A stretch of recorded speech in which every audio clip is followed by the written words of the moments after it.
Good morning everyone! I'm Ana Marben. Welcome to my channel, Anne's Healthy Kitchen. Sa ngayong araw na to, gagawa po tayo ng isang panghimagas na naman. At ang panghimagas na yan ay ang Buko Pandan. Kaya, without further ado, simulan na natin.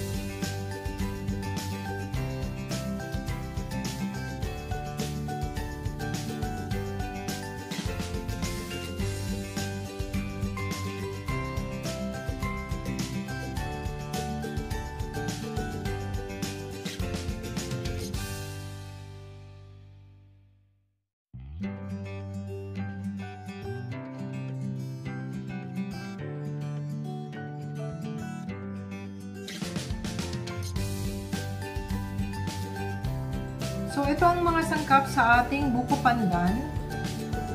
So, kung anong available dito sa akin, yun ang ginagamit ko. Anyhow, meron tayong tubig at saka meron tayong ito, coconut string. Kasi wala naman tayong fresh na buko, kaya ito yung ginagamit ko. Meron tayong luna na cream. Meron din tayong condensed milk. At saka ito, dalawang klase ito. Ito yung meron ako. Meron ako Mr. Gulaman at saka Mr. Jelly. At saka asukal. Ngayon, ang lahat ng mga exact na ingredients natin ay ilalagay ko sa description box. Okay? So, magsimula na tayo. So, ngayon, simulan natin ang ating tubig muna. So, dalawa yung gagawin natin. Dalawa yung pakete. Ito, dalawa. So, maglalagay tayo ng water na pangdalawahan nila timpla. Bakit ba kasama niyo? Ayan.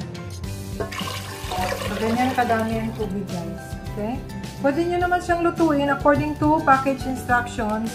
Meron siya, nasa pakete talaga siya. Pero ang sa akin, I want it firmer. Kaya, binabawasan ko ang kanyang tubig. At saka ito pa. Meron talaga siyang instructions on how to dilute it with water. Okay. So, ngayon, ilalagay na natin ang ating sugar. Ang ating sugar, naglagay ako ng sugar para may lasa ang ating Buko Pandan. Kasi wala siyang, wala siyang lasa. So, maglagay tayo ng lasa. May iba na hindi nila nilalagyan na ng sugar. Pero, nasubukan ko na rin yun. Pero, hindi ko gusto yung kanyang, yung kanyang lasa pag walang sugar. So, ulitin ko guys, yung ating tamang mga sukat ay nasa description box. So, haluin lang natin to hanggang sa mag-melt yung natin, sugar at saka pati na rin yung ating gulaman.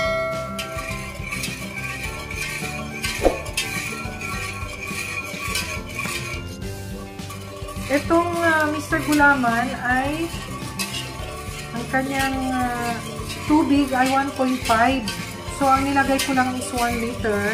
At saka dito rin sa Mr. Jelly, ang kanyang tubig din is 1.4. So, ang nilagay ko rin is 1 liter lang. So, pareho sila kasi gusto ko ng firmer na gelatine. Okay, guys?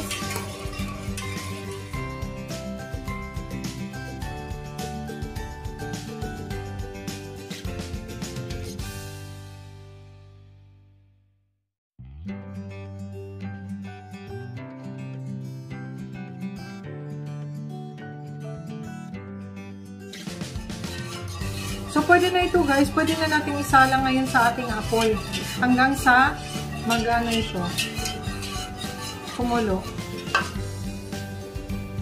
Okay, so simulan na natin. Atin ang pakuluin ang ating jelly.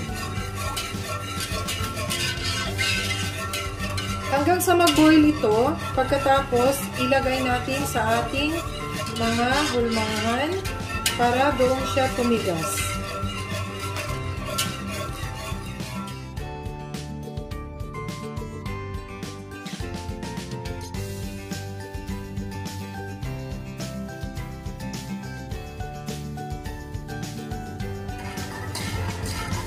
So, andito na, malapit na siyang kumulo. Hintayin lang natin na kumulo. Pag nagkumulo na siya, pwede na natin ilagay sa hulmahan para tumigas.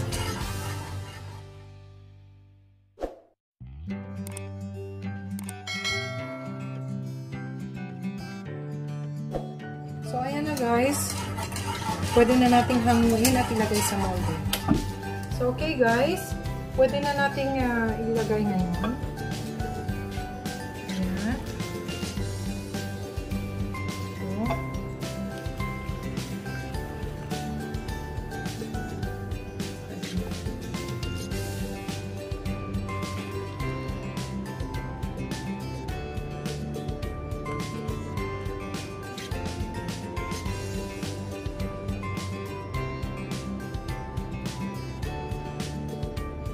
Ayan, hintayin natin na tumigas. At saka ito, gamit ko ito. So ito, matigas na siya. So pwede na natin siyang hiwain. So according sa sizes ninyo, kung gusto ninyo. Ayan. And then, lahat ay gagawin natin ganito.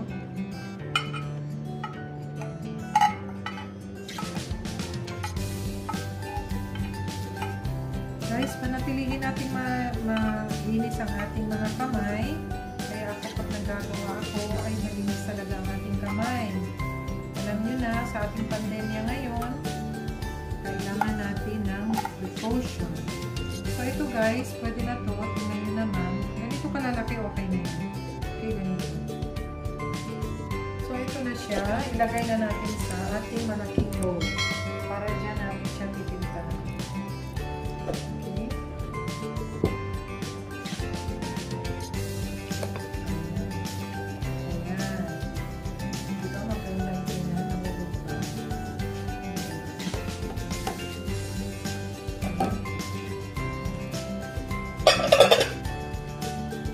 Ngayon, pwede na natin ilagay ang ating mga sangkap pa na iba. So, andito na lahat. So, ngayon ilalagay natin ang ating coconut strings. Ilalagay natin ito lahat. Pero, yung condensed milk, konti-konti lang. Kasi ito lahat may sugar na siya. So, ito muna. Anuhin muna natin.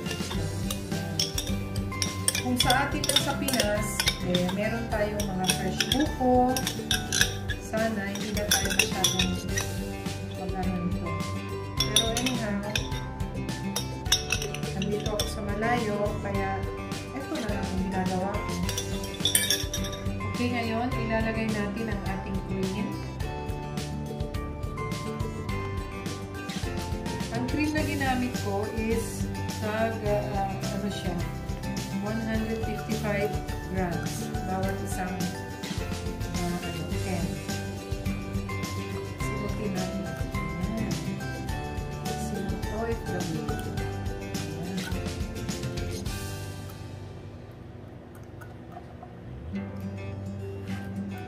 Mamaya ko na ilalagay ang kanyang gatas, ang kanyang condensed milk dahil sa gusto kong tinan ang kanyang tamis. Gusto ko munang tikman pala, ngitig na tikman. Ayan. Kaisa. Kaya cream ang ginamit ko na mas malaki.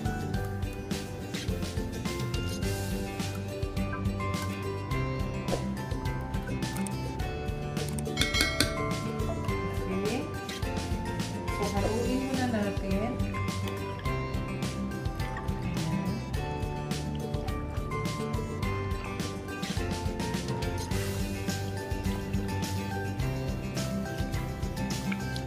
Pwede na natin ilagay ang condensed milk.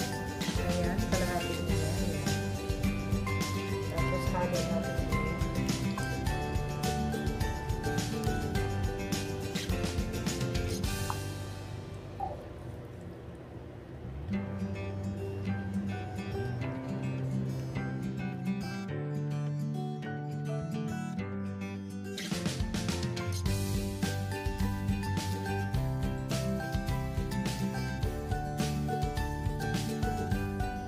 Okay, ito na siya.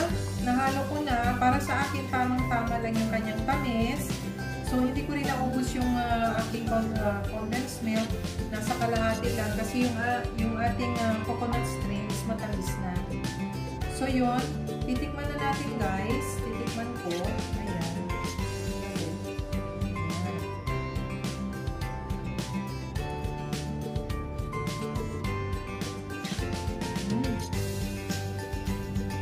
Guys, napakasarap. Tamang-tama. Pag na-chill ito, tamang-tama. Anyhow, kung nagustuhan niyo ang video ito na napaka-simple, kung ano yung meron ako, yun yung prepare ko. At saka, tingnan nyo naman yung kanyang gulaman, napaka-firm. So, kung nagustuhan nyo ang video ito, pa-like, at saka, pa-share. At saka, comment down below kung meron kayong mga gusto bang ipapagawa sa akin ng mga recipe or otherwise, sundan nyo ako lagi sa aking channel as Healthy Kitchen. At saka mag-subscribe na rin kayo. At saka don't forget to click the notification bell para updated kayo sa lahat ng aking mga uploads. So guys, Merry Christmas! Thank you!